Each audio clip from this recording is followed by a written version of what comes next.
When I first arrived at Laure's doorstep, I was just looking for a quiet place to write and forget. The ad had been simple: room for rent. Peaceful and discreet. Ideal for students or professionals. It was the word discreet that caught my attention. There was something about it that suggested a silence I craved. I had just left a long relationship, or maybe it had left me, and I wasn't interested in sharing walls with drunk students or curious landlords. Laure's house stood at the end of a narrow street, all bricks and ivy, with a garden that looked like it had once been loved very much, and then slowly, gently. I rang the bell. She opened the door slowly, as if hesitant to interrupt the stillness inside.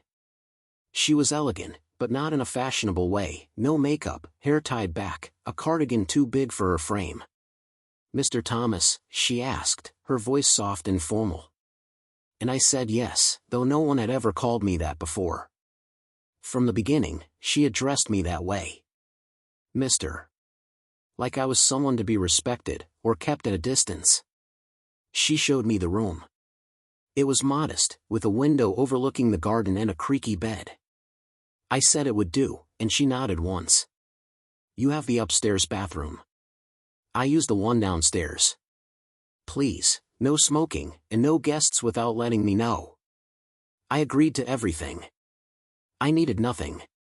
Except maybe, her quiet. The first few weeks passed without anything worth remembering. Laure was precise, almost invisible. She moved through the house like a shadow that didn't want to cast itself. We saw each other mostly in passing, in the kitchen, or when I returned from the university where I was teaching part-time. She always wore slippers. She always had a book nearby.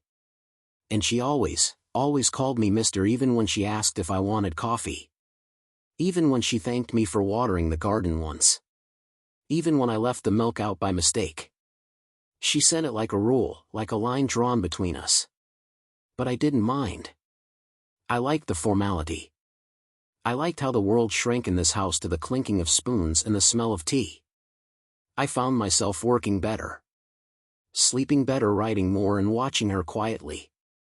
I didn't know she had been widowed until a month after I moved in. I had asked about a photograph in the hallway, of a man standing next to Laure in a vineyard, both laughing into the sun. She didn't look like herself in it. She looked brighter, younger, like someone who had once danced without being asked. She looked at the photo and said, "That was my husband." Then added, "He's gone." And then, "Would you like more tea, mister?" I didn't ask anything else. It was not my place. But after that, I began to notice the small griefs tucked around the house like folded napkins, his books still in the office, his coat still hanging behind the door, a half-full bottle of his cologne in the bathroom cabinet. She hadn't erased him. She had simply outlived him. And I admired her for that quiet kind of endurance. One Sunday morning, rain poured outside like it wanted to drown the entire neighborhood, and the power flickered out. I had come downstairs to make coffee and found her lighting candles in the kitchen. Her hands were trembling slightly from the cold, or maybe from the memory of something I didn't know. "Would you like to sit?" she asked me. "Not Mr. this time, just you." I sat. And we talked about books, mostly. About how she used to teach literature before she stopped. About how I was trying to finish my second novel. About her favorite poet, Philippe Jaquetet, whom I had never read. Her voice grew stronger when she spoke of verses. I saw a flash of who she might have been before loss became her second skin. I made a joke. She laughed. A real, soft laugh, like a child who didn't want to be heard. I stayed with her for 2 hours. We finished the coffee and let the rain wash the silence away. That evening, as I passed her in the hallway, she said, "Good night, mister." And this time, it sounded less like a wall, and more like a habit. It was I who pushed things, eventually. Not in the way you might think. I didn't touch her. I didn't even flirt. I simply included her. I invited her to join me for dinner when I cooked. I left poems on the kitchen table I thought she'd like. I asked if she wanted to come with me to a small concert in the park, and when she hesitated, I said gently, "Just as friends." She said no, then yes, then no again, then finally, yes, and we went. She wore a blue scarf I had never seen before, and she smiled, wide and unguarded, when the pianist played Debussy. Afterward, she said thank you. I said she looked beautiful. She flushed, "Mister," she murmured like I had caught her off guard. And I had. That was the beginning of the long, slow opening. Weeks turned into months. We began to share more. Meals and walks. She told me about her garden, about the roses that never grew right, about the apple tree her husband planted that refused to die. I told her about my childhood, the broken bits of it, the loneliness I never knew how to name. She listened without interrupting. That too was love. A kind of listening that doesn't need to respond. And I began to look at her differently. Not as a landlady. Not as someone older. But as someone complete. Someone I wanted near. I found myself caring too much about whether she had eaten, whether she was sad, whether she still wore her wedding ring when I wasn't around. I began to write again, pages and pages, and they were all about her.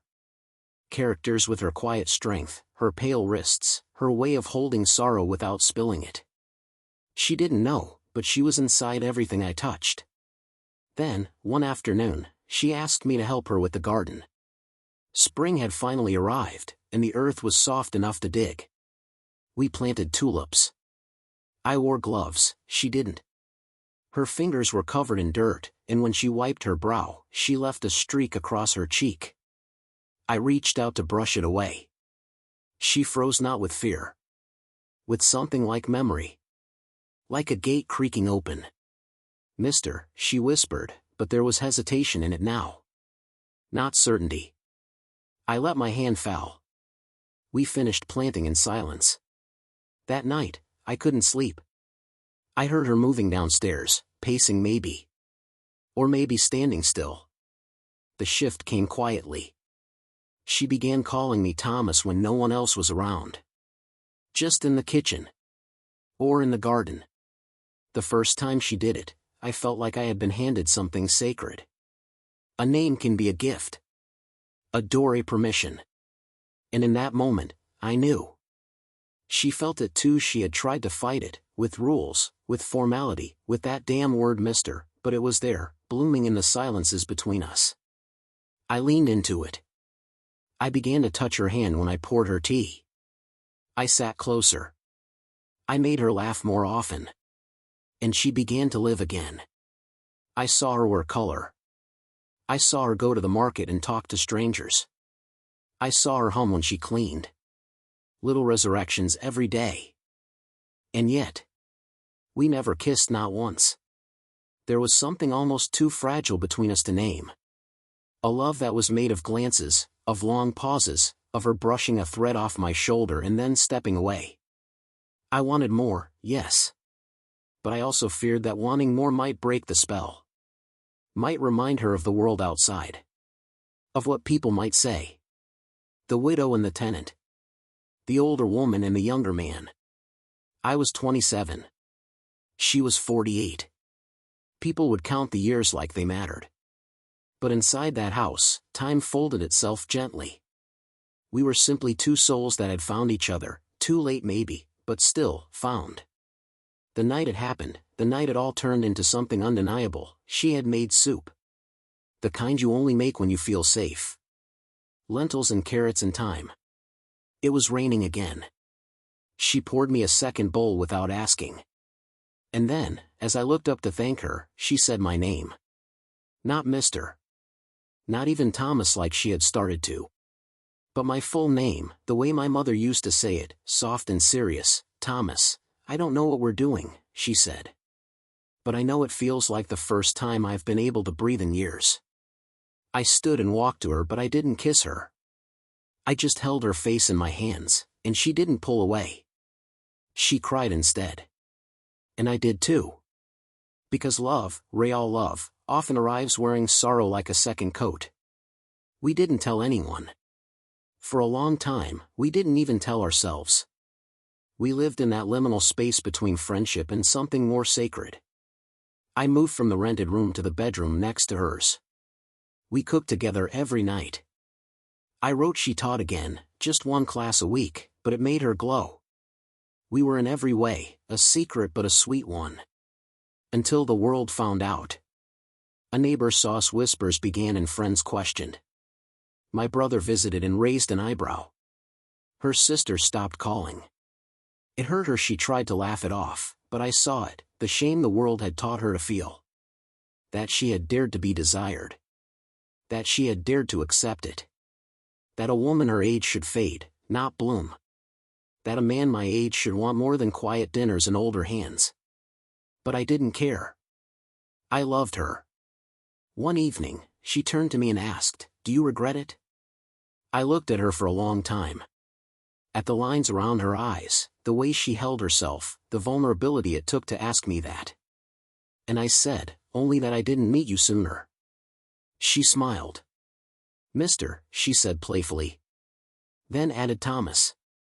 And in that moment, everything was exactly as it should be. We are not a story people will understand. But we are a story nonetheless. Quiet and gentle. And she still calls me Mister. Sometimes when she wants to tease me. When she wants to remind me of how it started. But I know now, it's not distance anymore. It's a memory wrapped in love. A name, once formal, now tender. A title that became a poem. And she is still the woman who opened the door in slippers and changed everything without meaning to. She called me Mister. Until she didn't. And everything changed.